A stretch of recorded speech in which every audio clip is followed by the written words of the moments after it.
This is the second batch of our neon plants vlog. Ayan. Ito pala guys, yung dalawang pot. Papakita ko sa inyo kung paano ko siya guys i-repot. Ayan. Mas malago kasi guys, mas maganda tingnan. Ako kasi yung taong mahilig mag-DIY. Tulad nitong Coco Pole guys. DIY ko nga ito.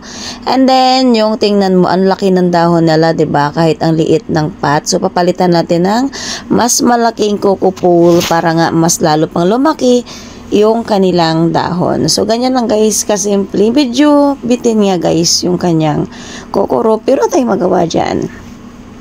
Gagapang at gagapang pa rin yan guys. Kaya guys, kung gusto nyo talaga maging malaki yung dahon ng plants nyo, ito lang gagawin natin. Lagyan natin ng kukurop o mas okay kung ipapagapangin natin sa pader. So, straw nga lang pala guys yung gamit ko. Huwag nating talian ng sobrang higpit. Dapat medyo maluwag lang para hindi nga masyadong masakal yung ating plants. So, sa isang pot na to guys, lalagyan natin ng dalawa para nga mas malago. So, ito kasi guys, ini yung plants ay hindi naman siya maselan. Mas gusto niyang morning sunlight and then shaded area lang siya. So, ayaw niya nababad siya sa araw ng whole day kasi nga magpa-brown yung dahon niya.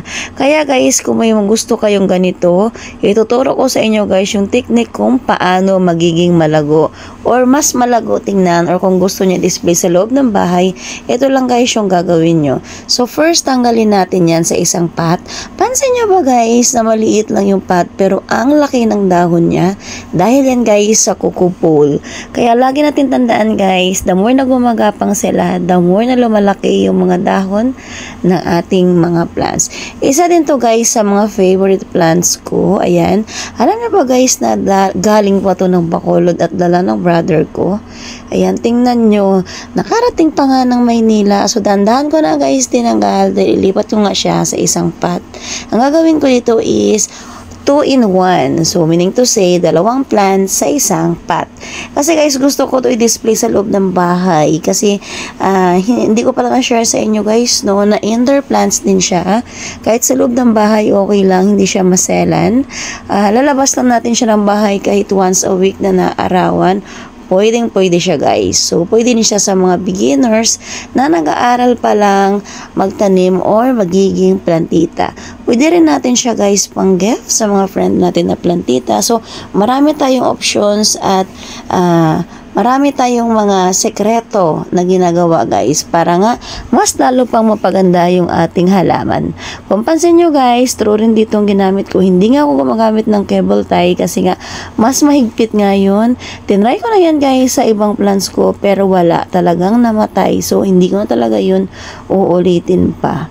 So ayusin na lang natin yung Coco Pole kasi medyo natumba nga dahil malaki siya. Kaya ingatan natin guys yung ating mga plants at check natin maigi at baka hindi natin napansin na tutumba na pala at nanunuyo na. Ganyan lang guys kadali. O, diba? Papakita ko sa inyo pagkatapos kung gaano siya kaganda. So, ganyan na siya guys. Pero antayin natin magiging stable dahil mas maganda pa yan. O, diba? Ang lago. Pwede na siya natin i-display sa loob ng ating bahay. Thank you for watching. Bye!